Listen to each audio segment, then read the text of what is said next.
Welcome to the Lexy Show, Fashion That Gives a Damn. This week I am joined by the founder of Larry Rowbs Foundation. Please join me in extending a warm welcome to Rowaiye Olanrewaju. Your academic background in international trade and economics seems like a unique combination for a fashion entrepreneur. So, how have these fields kind of shaped your approach in building your organization and navigating the business side of sustainable fashion? Okay, that's a very good question. I would like to drive that question backward. If you look at most sustainable or activists or people that are trying to look into the fashion industry, or let me say, kind of the advocates, most of them are actually getting tired of the system. Why? Because getting in the business world is one thing, and fighting for something is one thing. In this era that we are right now, it's very hard to get funds for a kind of project people don't even understand. Like you're trying to change something entirely. So because of this idea of business that I've been, because I grew up in a business world, family and all that has always been into business, it was able to let me know that, you know what, if you want to raise funds through this, do something, add it up so they can get the main goal. The economies and the international trade that I actually studied has given me a lot of good hope, a lot of good connection, a lot of good ways of interacting with people. So that, of course, if I meet you and I tell you, you know what, this is what we want, this is what we want to do, and it's going to benefit you and also benefit people, those are the terms people want to listen to. And I've been able to use that to bring people into this project. I'm going to say, even when you look at some of the concept that we have in the foundation, it's something that I drew up out of being an economist. Like, for example, you said, oh, sustainable fashion. Yeah, everybody knows that. But how can you make the product more sustainable? That's one part of the economy part of it, because you have to tell people, okay, if we do this, we achieve this, we get this. You have to have a deep record and so on and so forth. I would say being an economist or studying international trade as my master's or MSc has really helped me in this project in so many ways. Talking to people, doing the right thing, seeing how to raise funds, and so on and so forth. Thank you. That is amazing. And can you tell us, like, what made you want to found Larry Rowbs and how you got to where it is now? Okay. Why I started Larry Rowbs, it's actually going to shock you. I started because I wanted to make money because I wanted to pay for my school fees when I was in India. I was very stubborn. My father wanted me to go to Dublin, Ireland, to study in Ireland, but I wanted something more unique. I wanted to be in the production world. So I went to India, and he said, you know what, you boy, I'm not going to support you for going to India. I had to pay for my school fees. And like I said, I grew up in a family where business was the only thing we knew about. So I had to figure out a way to pay for my school fees. And I saw fashion as one of the best ways. So I did that for 5, 6 years. I paid my school fees and all that. But one good thing that I made me have to change the brand into something that's going to be more impactful was because I wanted to bring a factory from India to Africa. Because I felt like traveling to India all the time to produce and bring it to Africa. I didn't really like that concept anymore. Because of this factory proposal that I was having, I went to 6 African countries. And I must tell you, what I saw was not something I was expecting. Like I would say, the textile, let me focus more on the textile industry. The textile industry of Africa has actually been really messed up because of the influx of youth clothes coming to Africa. So why should I buy your brand when I could go to downtown and get something of $2, $3? So most local brands are not making money and they are closing because of that. So I feel like I think it's high time I do something rather than just making money. So that was what the whole concept of Larry Rowbs Foundation started from. But the Larry Rowbs brand has been in since 2012 when I was a student. Thank you. I think that's a very fair way of wanting to start a company is like I have or an organization or whatever is I want to make some money. I think that's Yeah, honestly yeah, a very yeah. honest response. And I think that I appreciate that because I feel like it's true, but we can make money and we can do so by tackling a great cause. And so your foundation really tackles the issue of textile waste, which is Mm. huge and a huge problem in the fashion industry. So can you explain how your foundation is really helping to reduce this waste? Okay, if we talk to a lot of people about, okay, what is the first concept? yeah, we want to have a factory, a recycling factory. We can collect all these clothes, upcycle, blah, blah, blah, blah. But let's go down to the statistics of the people who understand what is actually going on around them. It's very low in Africa. In fact, if I bring 50 people and ask you this sustainable fashion, they don't even understand it. So what does that tell you? That if we have a factory here and we ignore the part of education and creating awareness, it's just like we're still making money, no social impact. So what Larry Rowbs Foundation decided to do is before we put any brick on ground, we started focusing more on the educational part. So that's more like talking to people, letting them know that okay, this is the right from the wrong. And one of the greatest initiatives that we came up with are two. We want to develop a video game because we noticed that Gen Zs are more of video games and all that. And I want to believe it's not going to be an addictive game, but it's going to educate people, millions of people, about what's going on around them, how fashion is very important, and how fashion can actually pollute a lot of things that they don't know. And secondly, the Donkey initiative. We have a donkey initiative. The donkey has been a very good animal supporting humanity for several years. So we decided if we use this concept to solve the problem of the fashion industry by creating awareness when it goes viral. So we decided to collaborate with an organization called Solo in Australia. So these are the ways where we're actually seeing how we can tackle this issue. But at the moment, we've not laid any brick on ground right now. We're focusing on educational parts and creating more awareness at the moment. Thank you. Yeah, I think that's so important. And that's what I'll always tell people when talking about sustainability is like the first part's like just getting educated and like talking about it. And I think that with fashion and textiles, we're definitely talking about it a lot more than we once were. Yeah.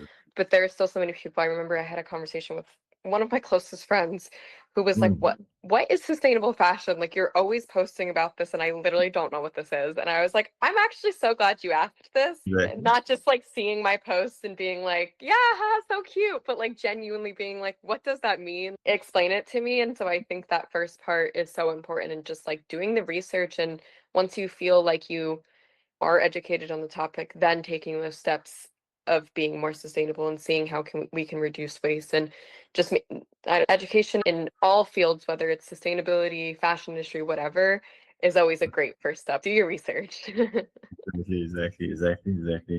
And I feel, and I know, I don't want to say I know, by the time we're about to start the whole project, recycling facility and initiative, or millions of people actually understand that it's not just about clothes, it's not just about shoes any alone, it's about how you can make this life and the earth better and a bit more cleaner than now what we're seeing right now. Because I will tell you the fact, when you go to the river, it's polluted. Mhm. And if you know we are all interconnected, what happens in the north happens in the south.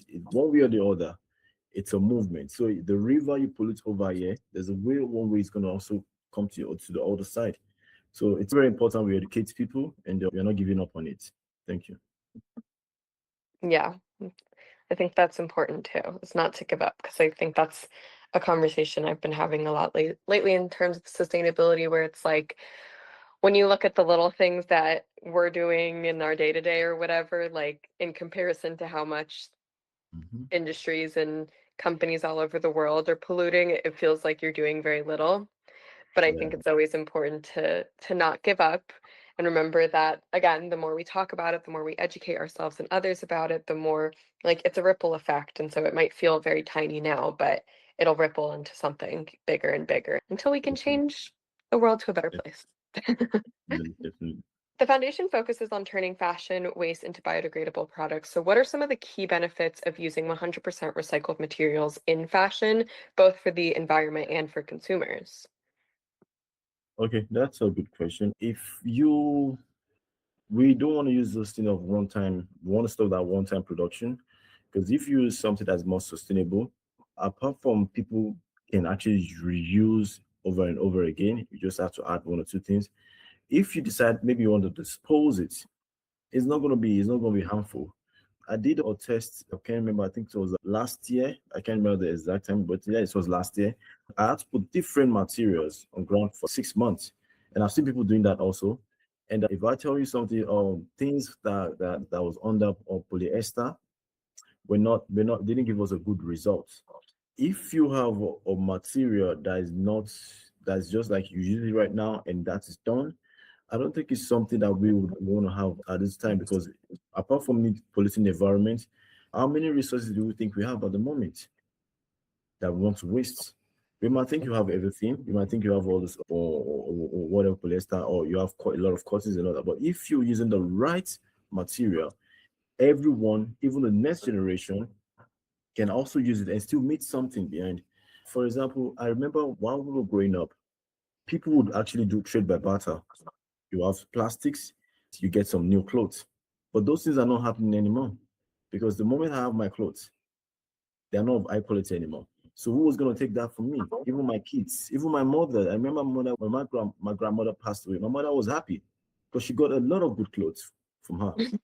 But can that actually happen anymore? No, it's not happening anymore. And I don't know about that, but in Africa, people don't even want to get your clothes anymore. Maybe jewelries, but clothes, no. So it's very important that we keep this culture and tradition of using high quality sustainable products or biodegradable products to produce what we want, because it's only going to help the hearts, and it's also going to help the people, be it gift, be it in the culture, be it the tradition, and also thank you.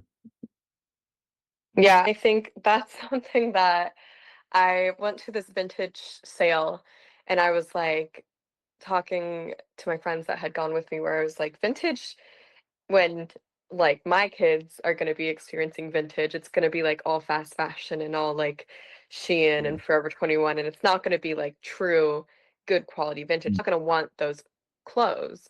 And Yes, so I think definitely. it's so interesting because it literally will stress me. It will send me into a spiral when I'm at these like vintage sales and I'm like, I need to buy everything because one day vintage is going to be Shein and I can't have that be the case. Like, Mm. where's this stuff going to go? I want it. And so I think it's really interesting that like we're really setting the system up with the more we produce these poor quality clothing, because then it's, first of all, it's not even going to last long No. enough for my kids to one day be like, oh, I got this at the thrift store. Like, oh, I washed it once and it deteriorated, and so now I don't know what to do with it. I'm throwing it out and it's going to go to a landfill.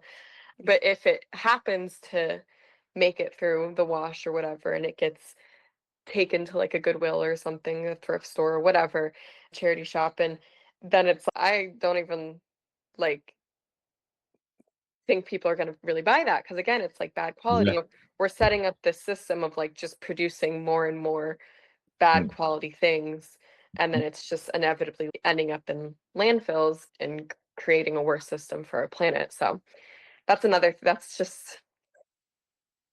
something that I'm like, oh, what's the point of my sustainability? Is it even good? But then I have to remember that it is, and every little thing counts, and we're all making a difference. So Definitely. yeah. We're all gonna keep trying. We're gonna do the right thing, and as if when we create a social impact project like this, I feel people, you need to make it more to be more interesting. That's why we're actually focusing on the game part, because people get bored so fast these days. So another way that I said, you know what, let's do something that is very unique. Let's let people feel like they are loved. Let people feel as if they are among a group of. So it's also one way that we can actually solve this issue. Like I said, education is very important, and creating more awareness is very important also. Yeah. So how does the foundation plan to make fashion education more accessible to those who may not have resources for more formal training? Okay, so let me break it down a bit. Our first major concept is to start a recycling facility. Mm. Now, recycling facility and upscaling, we can also products. The profit we get from that, we intend to start off a sustainable fashion school where people can come in and learn for free. So, what's the concept of this? Because people say it is free, blah blah, but people take it serious. Yeah, they're going to take it serious because you can't just come in from nowhere. We're just going to pick like two people from different part of the world. So we're talking to your government that, hey, we want your best candidate to come to the school because it's going to be free. Now, when they finish studying, We're not just going to let them like, hey, go back to your community or go back to your country. No, we're going to support them by building a small scale facility because they have to go through the process. You can manage a business already, you know how to produce from nothing to something, which is very rare in Africa right now. You get to see people, or they only know how to sew finished products. They can't go to the farm like in those days where our mother would go to the farm, get cotton, make it, turn it to something real. No, it's not done anyway anymore. So these are the things we want to bring back to the system. So when they finish, they should be able to employ workers. So the major thing of this is this: three major reasons why we're setting up this project. One, to reduce the environmental pollution caused by fast fashion. Two, to make fashion to be more sustainable. And the three, to boost any community or country that we intend to put this project into to boost the economy. Now, if you ask me, how is it going to be easy for a layman to have access to this education? One of it is the video game. It's going to be free. But let's leave video game. Let's say, okay, I don't have a phone. How can other people can have access to this? We're going to be going to all these small communities to give them a deep training, supporting all these local schools, like small schools, technical schools in the villages, deep villages, give them what they really need. And when I say what they really need, is not just telling them, oh, you do this. No, you want to set up, even if it's just like there was one village I went to, they had almost 100, what's it called, 100 students, but just one machine. Mm. That is totally bad. I had to note that down. Like this, like the next year, I'm going to start looking into that because personally, I'm the one using my own money for this project at the moment. The money we're getting is not, you know what it is, getting funds for sustainable fashion. Everybody's just sweet talking. Everybody's just greenwashing. They're not doing the right thing. If I told someone something one day, I said, if I tell the world that, hey, I want to feed these kids, people are going to say, oh, okay, let's donate money.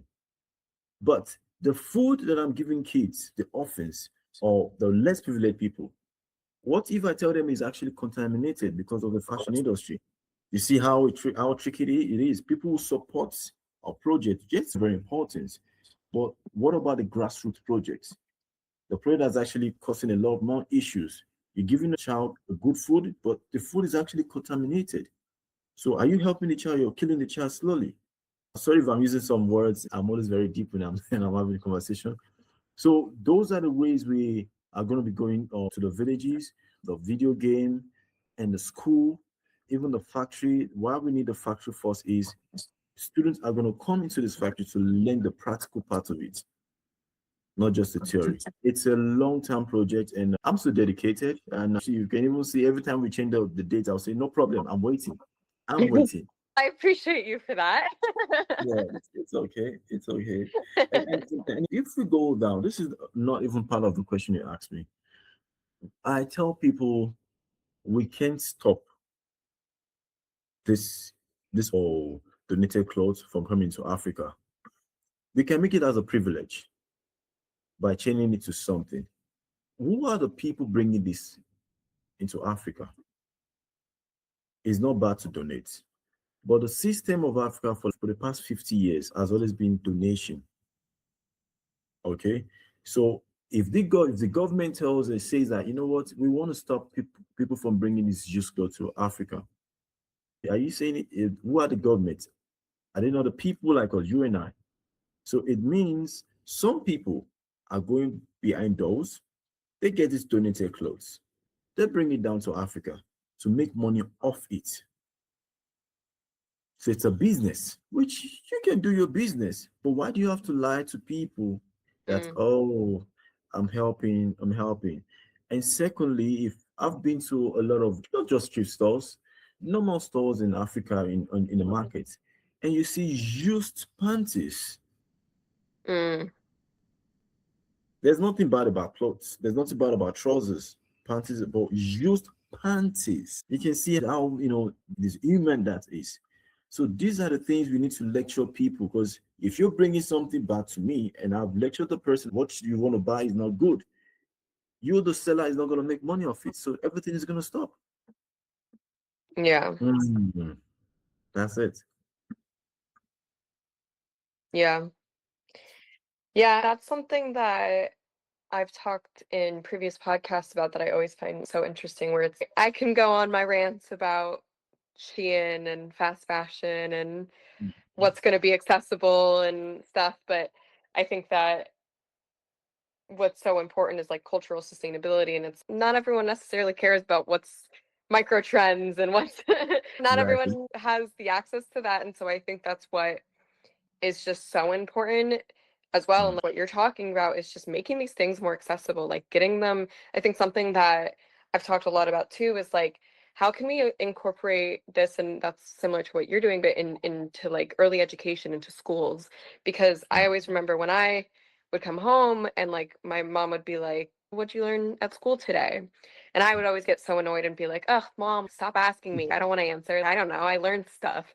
But Mhm. genuinely, I think had I learned that the fashion industry and this and that, and not even the fashion industry, but just if anything about not throwing out so much stuff, how to recycle better, how to make other foods out of food like scraps and food waste, and how to grow plants from my house, and just things that are technically sustainable, but they're not even, we don't even have to phrase them as sustainable because they're just ways of living life, like Yeah. making your own garden and learning how to sew and whatever.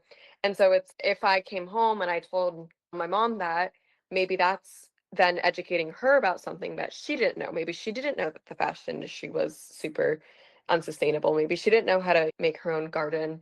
She did know how to make her own garden. In fact, every Mother's Mm. Day, we would be forced to go and plant in her garden. And it was, she was like, it's the one day a year I can make you guys do what I want. And but like still, I think it, again, it has that ripple effect where it's like when we talk about this and when you're learning about it at a younger age, and when we're talking about this like later in life, it's not this like like for me it was like this revolutionary thing when I was like, oh my god, like all of my shopping habits, whether it's at the grocery store or at a thrift store or wherever, are unsustainable and unethical and whatever. And it was like a holy crap, I'm doing everything wrong and I need to switch Mm. everything I'm doing. Where if you start at a younger age and you get educated earlier on, then it's like that's just a way of life. And then it's not even I'm being sustainable, it's just, oh, my house, we always save our pickle jars and use them for other stuff. It's just, again, a way of life. So I think that's really important work. And I think making it accessible is so important. And what you're doing is just amazing. Thank you. Thank you. Thank you so much. Thank you so much. And we hope to get in touch with the right people. I don't know if you've actually noticed like I said from the beginning, the movement is fading away. As at last year or 2 years ago, everybody was talking about sustainable fashion, how to make it. Even people were actually greenwashing. But now we know the Mm, people that are still doing it. They are very little. Yeah, I met hundreds of people. I spoke to it. I talked to a lot of people. I knew when I talked to most of them, they don't have the funds. mm, And like I said, it's not everybody that's going to be so business oriented to look for how to raise, because you have to be passionate about what you're actually doing. We're not getting paid. I'm not getting paid in this. I'm using one business to sort this project. It's going to be very good if we start having the people or getting access to the right fund, the right mhm. people, just people who just want to make money to do this. It's very important. And that's one of the reasons we didn't even ask for donation at a certain point, because I feel like why should we keep doing that same pattern over and over? So we came up with a project like the donkey I told you about. Is more sustainable. It's something that everybody's going to benefit while we are actually building the recycling facility through it. So I don't want to say much about that, but if there's a way people can start thinking of, you know what, let's do something about this fashion industry. Let's do something about this fashion industry. You will see a lot of changes, a lot of it. Oh, thanks. Yeah, no, completely. So can you tell us more about, and unless we've talked about this, but the E-Dawn movement? Yeah.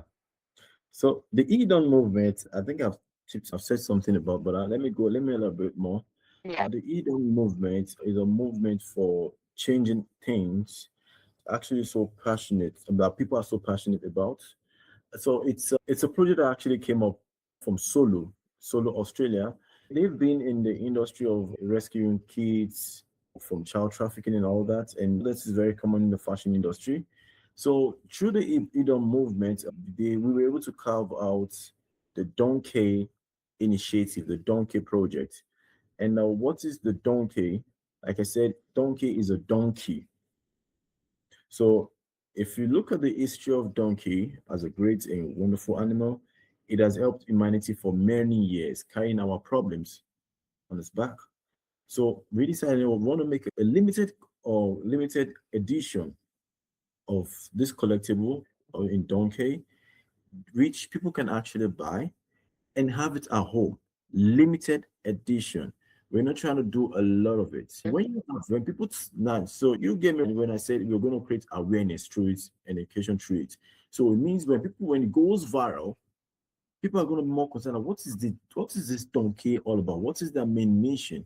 That's where they will start understanding the why sustainable fashion. Why are we talking about sustainable fashion? They want to learn more through it. So the donkey is where people can actually buy, they can have it in their house, they can make profit from it when the prices start going up. Because when it's limited edition, you can't get it anyhow. So we are actually working very hard with the producer to make sure we don't get people who are trying to imitating it or producing the fake part of fake donkey. Secondly, we actually realized that most small brands, like I said, don't have access or to a lot of funds to sell themselves out. You see a lot of good products, but they don't have the money for advertisement. And so we said, you know what, you can come forward. We're going to put your name or the brand on the clothes of the donkey. So what does that mean? It means when people see this product, they see that you're part of this project. It's a good sell for the brand. And it's not just limited to fashion brands alone. So far you're doing wonderful thing on the herds. Come forward. We'd like to put your name on the logo. We'd like to put your logo on the clothes. Secondly, brands or social impact investors can actually make money off this. How is that possible? It means if you say, you know what, I want to buy 500 donkeys and I want my name to be on it, on the brand. We're going to take the money, we'll sell to individuals, limited edition. Then we give you money and give you back your profits. You give you interest and give you back your profit and give you back your capital back. So that shows you that we are not asking for donations because we found out asking for donations, MAB has actually slowed a lot of things down. And people are not so much concerned because they can see it. Fashion is not something you can actually see. The issues in the fashion industry is not something you can actually see. You have to be in the system to know what is actually going on. So when you tell people donate, why should I donate?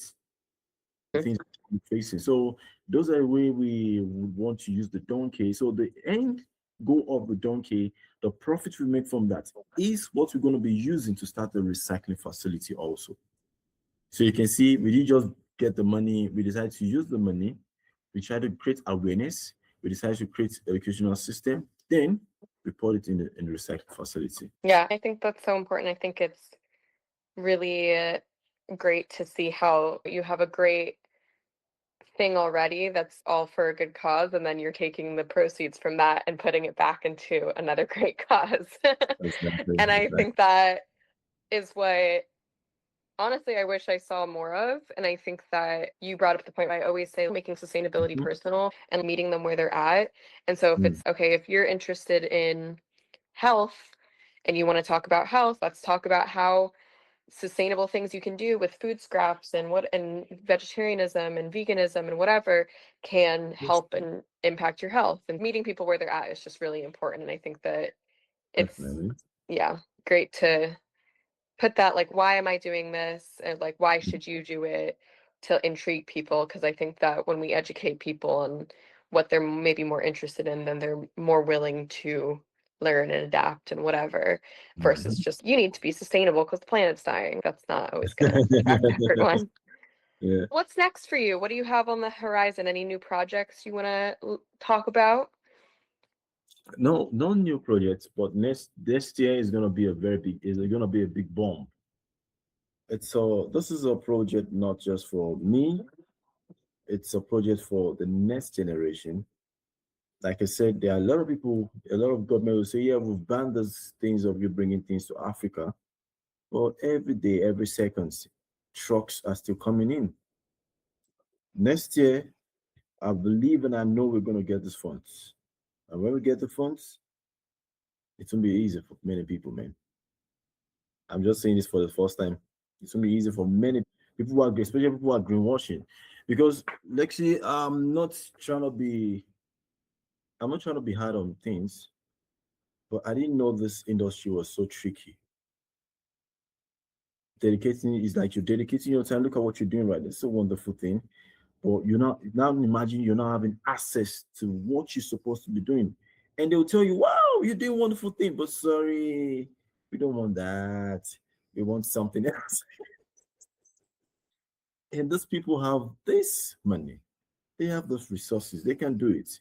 They know you're so genuine, they've seen your record, but because they will not benefit from this, it's against what they have been doing. So everything is gonna change. I believe that. And yeah, I want them to start hearing that. Keep it on, man. We are coming for you.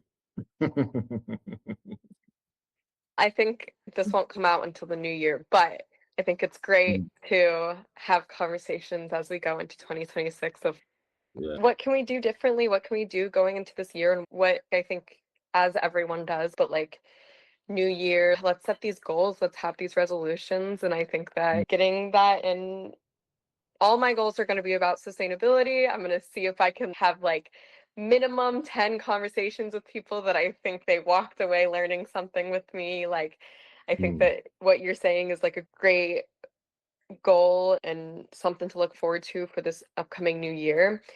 And I'm excited. I'm excited to see it's not it. a threat. It's not a threat. But enough is enough. Enough is enough. Oh, let me real quick. I was talking to a lady 3 days ago, and she was like, "Oh, I like Shein a lot." Oh, I was listening to her. You like Shein a lot. That's good. Why? Because they produce good outfits. So I sat her down. I said, "Have you ever washed your clothes?" She said, "Yes." What happens? She said that sometimes it doesn't go well anymore. Okay. Yo, what if I tell you I know the one of the CEO of Shein, I've spoken to one of them and all that. And this was what happened. So I explained what has been happening. You get this low quality outfit, you bring it down to Africa, or you use it for one or two times, and it's out. Mm-hmm. I said, I've been in the fashion industry. How can you even manage to make a product of $3, $5? How is that possible? Do you think it's easy? I said, if you sit down and just say, let's say you make knit, like you make crochet. Do you know how many hours it's going to take you to make that? So do you think you sell that for $5 or $10? She said, no, you got your hands already. No, literally, I will talk to people about that one. I'm just like, guys, it's like basic math. Like, it doesn't even take that much to think about it. I don't like, if they are selling something on their website for literally 20 cents, which I have seen before, like, for a company to do well, they have to make profit. So in order for them to make profit off that item that they're selling, they want whatever percentage, they want 10 of those cents or something.